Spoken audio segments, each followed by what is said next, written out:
Do you find men confusing to read sometimes? Wouldn't your dating life be made so much easier if you just knew when a guy liked you instead of having to play this crazy guessing game? Well, today is the final day you ever have to guess.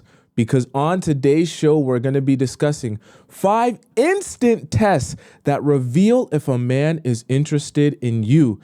That way, you never again have to worry about emotionally investing yourself into a man who isn't even interested in you. First things first that you need to be doing, decline the first offer. When a guy approaches you, assuming he approaches you somewhere, he thinks you're beautiful or whatever, you're also doing a job here. You're not talking. You're not doing the chasing. You're not doing the pursuing, but you're analyzing and you're receiving. You want to be making sure that you're only investing yourself in the guy who's the most emotionally invested in you. You hear some other gurus say, spend the most time with the guy who spends the most money on you. I tell you, spend the most time with the guy who has the most emotional investment in you. Why? Because that guy that has the most emotional investment in you is the guy that's going to treat you the best. The reason I want you to decline the first offer, it's going to make it very clear to you how badly he wants this, especially when you decline that first offer and that first offer is something like, hey, I would love to get to know you more. Can I take you out on a date tomorrow? He's already putting himself out there and showing his interest and showing his pursuit of you. This is where I want you to calm down, because I know when I say decline the first offer, you're thinking, Tomisin, if a guy that's so amazing, so beautiful, so handsome, so charismatic, the life of the party, he comes to me and bestows upon me an opportunity to go out with him, and he's such a high value man, why would I decline his offer? That's only going to discourage him, Tomisin, from wanting to date me. I want all the men to want to date me, and I want to be as likable as possible. I don't want that man to not date me or get frustrated and leave me alone and go talk to some other girl that'll say yes to the day. You don't worry yourself about that. That when a man wants you, he's not going to be able to just, you said no the first time, so it's whatever. I'll just go and do off and go somewhere else. He's going to anticipate it's not supposed to be easy to get to know you. It's not supposed to be easy to take you out. It's not supposed to be easy to be the man that you end up with, okay? Right? Because if he's seeing you and he's assuming you have value, he's also making the assumption that I'm not the only one that sees that value. There are other men in her life, and they also want to take her out and go out with her and get to know her and all this other stuff. So you have to understand, declining the first offer for a guy that's actually interested in you is perfectly in line with what he anticipates from you.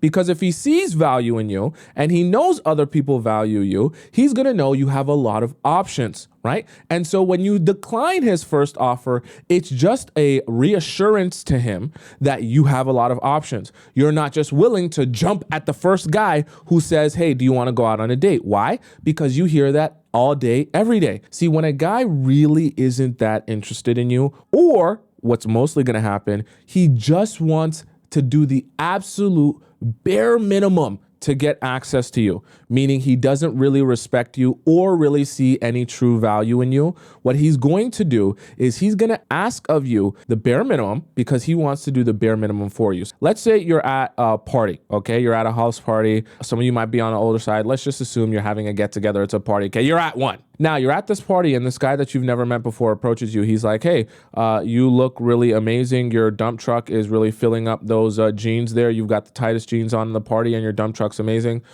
Do you want to come over to my place tomorrow and watch Netflix? And you're like, nah, I'm good. I'm not really down for that. I've got a lot of other stuff to do tomorrow. And he's like, oh, okay, yeah, no problem, whatever. And he just walks off. First of all, him asking you to come over and watch Netflix is very low effort.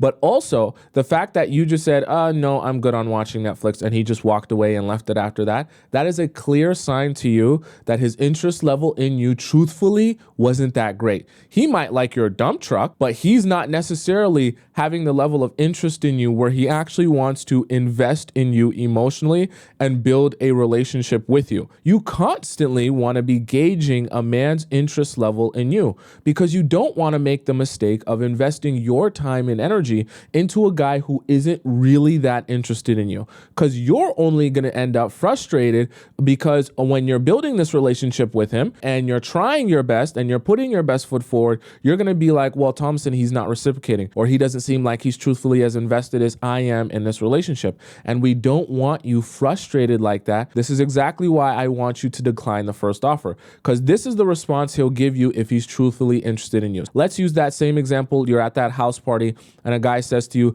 hey, you look so beautiful and I've never seen you before. I heard that you're a friend of Carter's and I would love to get to know you more. Are you free or available sometime, like maybe on Friday? I would love to take you out and get to know you more. And you're just like, Friday, I do have some plans, so I don't think I'll be able to do something on Friday. And he's like, oh, no, that's perfectly fine. Look, what about Saturday? I have the afternoon free as well. We can go out on Saturday. And you're like, you know what? Maybe I could go on. Maybe I could go on something on Saturday. Let me check my schedule. What time were you thinking? 9 o'clock. Does 9 o'clock work for you?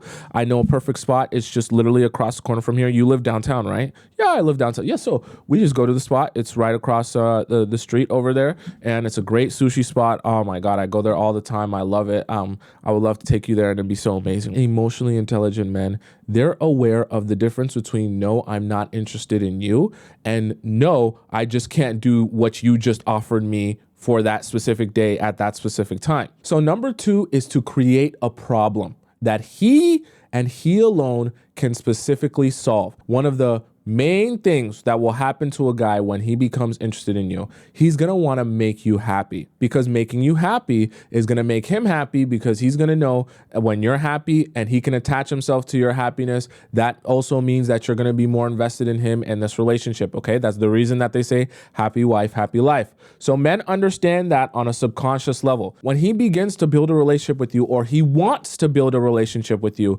your happiness becomes at the top of his priority list. When you have a problem, then an issue that needs to be solved in your life, financially, emotionally, whatever it may be, even if it's something that you feel might not be that big of a deal. When you start to have problems and you communicate to him the issues that you might be facing in your life, the first thing he's going to be thinking to himself is, how do I help her solve that problem? This will be a great sign to you that he actually has true interest, because on the opposite side of the spectrum, if a guy doesn't have interest in you, when you offer him a problem up that you have that can be solved by him, especially in his area of expertise, and he doesn't have any real interest in you and he doesn't care about you or anything that you're doing or care about your happiness, he's not going to be inclined to try to solve your problem. Why? Because he doesn't even have the level of investment in you where he cares about your happiness. This is not really something that guys can control and say, I'm actually uninterested in her, but I want to trick her into thinking that I'm interested in her, so I'm going to pretend like I want to solve. Guys don't think like that. You're going to get an idea of like what his niche is, meaning what his hobbies are, what he's interested in, what he likes to spend his time doing. Then you create a problem that lines up directly with whatever his interest or hobby is. For example, let's say for the sake of argument, you are meeting a guy who's a real big gym bro, and you're telling him, hey, I'm really trying to figure out how to grow my back, because I've been in the gym, right, for a couple of years, and I've been getting really good at growing everything in the gym, except really my back. And I see a lot of people recommend exercises like pull-ups and stuff, but I don't have the strength yet to do pull-ups, but I really want to get my back to the point where I can do pull-ups, and I'm not sure what to do. I feel like I've tried so much stuff. Here's the first thing a gym bro is going to say. Oh, wait. You want to grow back? Do you see my lats spread? Do you want to grow back? Okay, hold up. I'm going to tell you how to grow back. Do you have your phone out? I'm going to show you this plan right here, okay? We're going to create you a 6-week plan here. First week, what you're going to do, 3 sets. I want you to get a band. I got this band on Amazon for you. On the first week, you're going to use the green band. You're going to use the green band, put it on your feet, and you're gonna pull up with the band. I'm telling you. So the assistance is like 50 pounds. Each week, you're gonna do progressive overload. Have you heard of progressive overload? Okay, so you get my point, right? As soon as you create a problem, especially out of something that he's already interested in, he is going to run as fast as he can to try to fix your problem. Why? Because your happiness is at the top of his priority list, and also it's an area of his already existing expertise. So when he has interest in you, he's like, not only does she have a problem, but I am the perfect person to solve her problem because I literally know everything about this. Vice versa, if you ask a guy and you create a problem, especially in an area of his expertise, and he doesn't seem that interested in solving your problem, he's like, oh, you want to grow back? Yeah, I'm sure you'll be able to do it. Yeah, for sure. You definitely could grow back. That is a clear sign that he's really not that interested in you. Because especially when you combine having a problem with an area of expertise that he has in life. So some of you mentioned, you can make it a car problem if he's a car guy, whatever it may be that he's interested in, and you make it an area of his expertise and he isn't inclined to solve that problem, that is a clear sign to you that he is not that interested in you. Because he's had every reason there to solve your problem. One, because your happiness is at the top of his priority list, but also it's an area where he has a lot of knowledge. So he's actually one of the best people to solve your problem in that state. And that's one of the easiest ways for him to solve that problem. So if you meet a guy and you do this test and he doesn't feel inclined to solve your problem, that is a really, actually, this is one of the most clear indicators that he just really doesn't have that much in you for real. This is one of the few guarantees I'll give you. 100% of the time, when a guy is interested in you and you create a problem out of an area that he has expertise in, he will definitely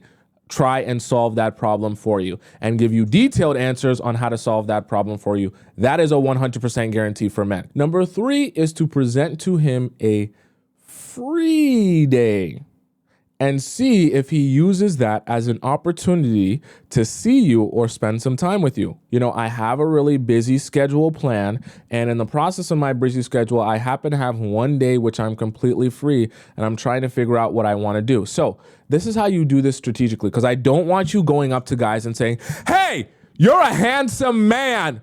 I've been staring at you all night long. I'm free on Saturday. Do you want to take me out on a date on Saturday? Don't do that, please. What I want you to do when a guy's already in conversation with you, I want you to strategically, in the middle of the conversation, bring up the fact that you do have a busy schedule regularly, but you just so happen to have something free on a free day on Tuesday. You've been trying to figure out and coordinate with your friends like what you should do because you're not sure where you should go or what you should do on that day. That is a perfect opportunity for a guy who is interested in you to jump right in and swoop in and say, oh, you're free on Tuesday? I like you. I feel like you like me. I feel like we're vibing. I actually have some time free on Tuesday. Since you just mentioned that you're free on Tuesday and you're trying to figure out what you're going to do on Tuesday, why don't we go out for coffee? When you get good at this, you'll be able to just implant it in the flow of a conversation where it feels natural. Now, on the opposite side of the spectrum, I do have to be honest with you. When you do this and you present your free day and he doesn't mention at all doing anything on that day, I have to be real with you, he probably didn't have that much interest in you in the first place. He either sees you as a friend or not necessarily it's as pressing to him to see you or spend time with you that he would want to take that day that you just mentioned is free to you. When a guy initially meets you and he sees you as attractive and he likes the conversation you're having and you mention the fact that you're free sometime later that week, he's definitely going to take that opportunity to at least ask if you would like to see him or spend time with him later that week. Now, if he just wants you for the night, let's say he meets you at a club or a bar and he just wants to sleep with you that night, he won't be worried about that. This is another way to gauge if a guy wants to build with you or if he's just chatting with you to sleep with you that night. Because some guys are going to chat with you when you see them to try to sleep with you that night. So if you mention Friday, which is 4 days from now, he's going to say, hold up, little missy. I'm not talking to you to talk about Friday. I'm talking to you to talk about right now, today, so that we can sleep together by the time I go back to my apartment. I don't care about what you're saying. You're free on Tuesday or free on Wednesday I'm not trying to see you at those times.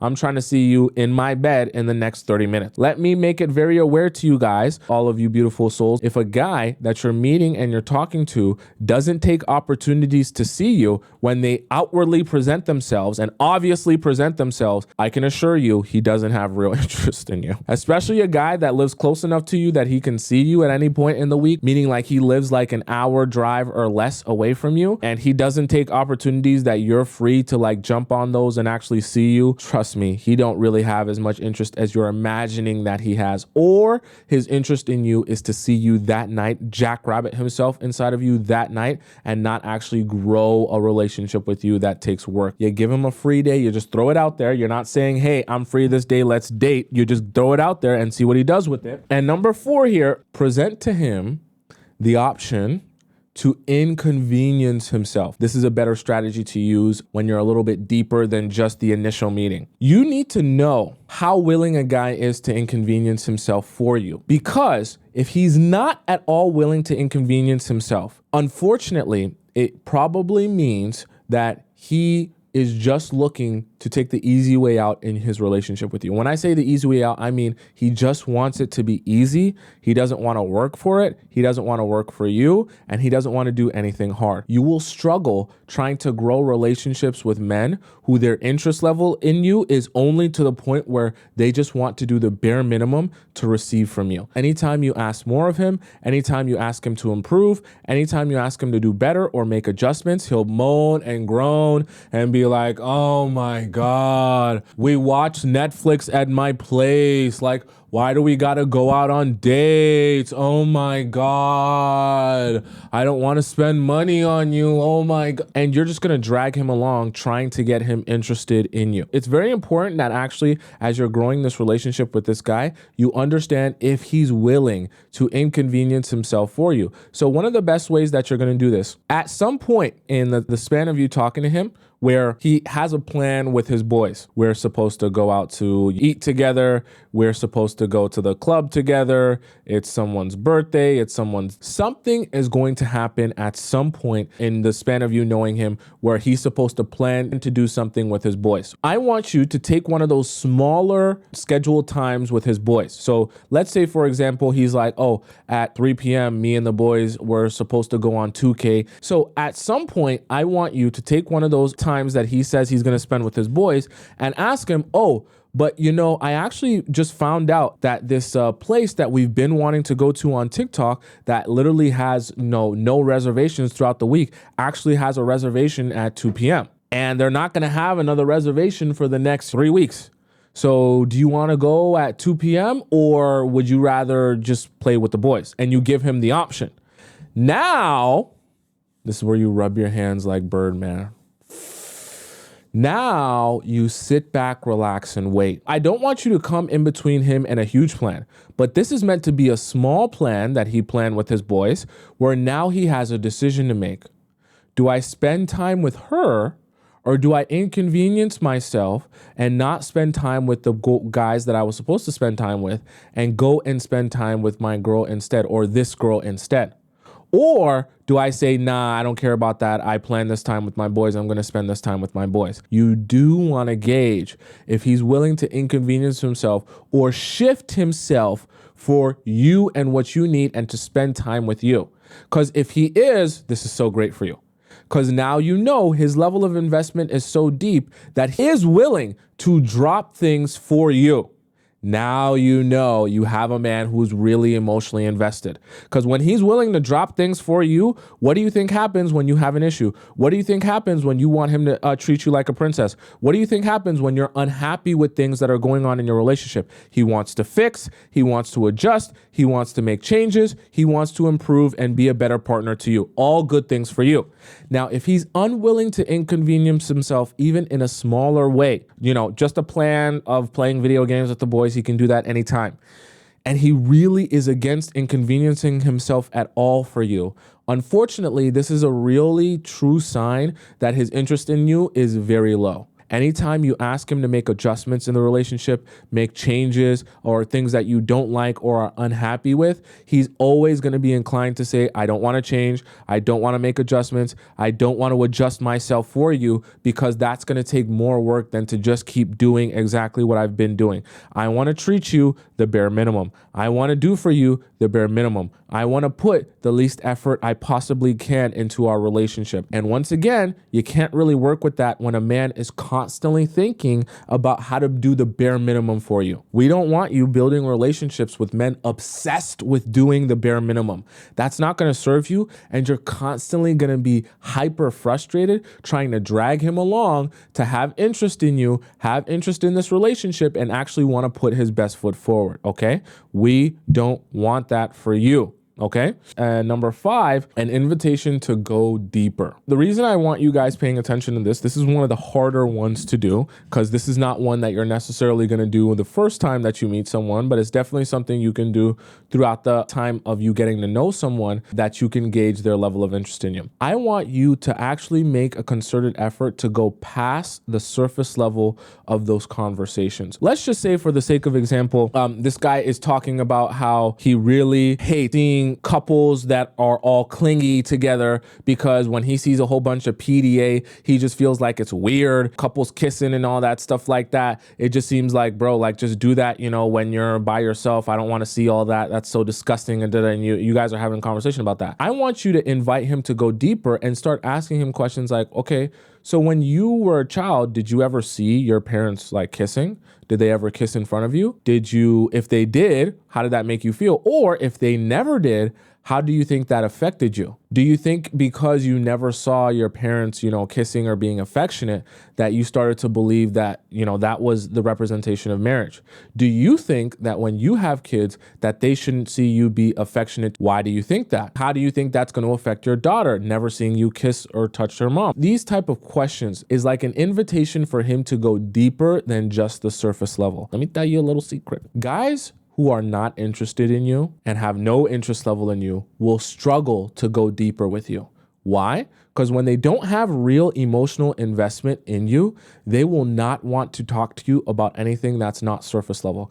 Guys are already less emotional beings than you, the woman. Okay, nothing wrong with that. We're all different. But even in that, they can share and go deeper within themselves. It is there. It does exist. However, if they're not emotionally invested in you or don't have intention of building with you, they will be on guard and find it very difficult to open up with you. If I'm a man and I'm talking to a girl who I know deep down in my heart, I'm literally just using for fun. I know that deep down in my heart, anytime she invites me to go deeper, I'm going to avoid doing that, because I'm not here to connect with you emotionally. I'm not here to have heart to heart. I'm here to jackrabbit myself inside of you while you count the ceiling tiles. When that process is over, I want to go and do something that I actually find interesting, because they're not here for the emotional investment. They're here to invest their pee-pee inside your squirtle. And they're not looking to have the type of deep connection with you romantically and emotionally that requires him to divulge into details about himself, about his family, about who he is and what he thinks and what he wants. All of that type of talk will be avoided like the plague, which is also should be subsequently an alarm bell to you when you're dating a guy thinking that you guys are getting somewhere or building something, but every time you want to go deeper with him, he stonewalls you, because that's telling you stonewall just means that he shuts down on you, because that's telling you he doesn't really have the level of emotional investment in you that you're thinking that he has. People can talk about whatever it is they want, money and cars, bank accounts and credit cards. The reality of it is, if a man is not actually emotionally investing in you, he will always be able to walk away from you easily. Because at the end of the day, even if he spends money on you, yeah, he could spend money on you, but if he's got a lot of money, he can make that money back and he can go spend it on someone else. What you can't take back is the time and energy that you emotionally invest into another human being. Because when they walk out the door, all of that investment you've put in them walks out the door with them. And you can't undo that, and you can't take that time and energy back. So when you see guys are avoiding putting time or energy, or in other words, emotional investment into you, then you have a really clear idea that they're not actually here for what you think that they're here for. I'm of the belief that when you get a guy to invest time and emotional energy into you, that is the number one way to his heart, because he can't undo that and he can't unfeel that. Because sometimes what guys are good at, even in situationships, is making you feel like you're having a deep conversation, but they're not actually sharing anything about themselves with you. See, the really good, really strategic men are good at this.